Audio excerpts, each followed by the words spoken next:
বট দিয়ে কি বেছেন?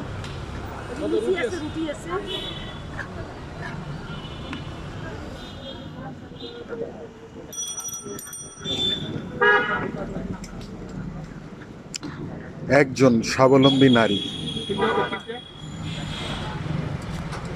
সেই প্রত্যন্ত অঞ্চল থেকে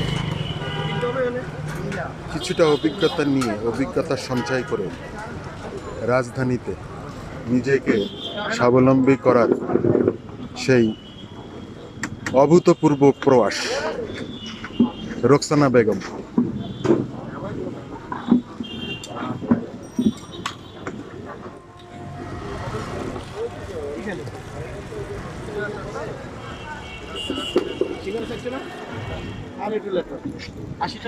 হরেক রকমের খাবার,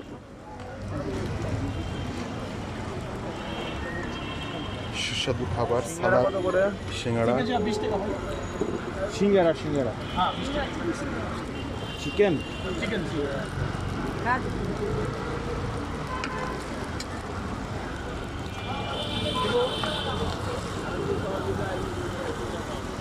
ভাই ভাত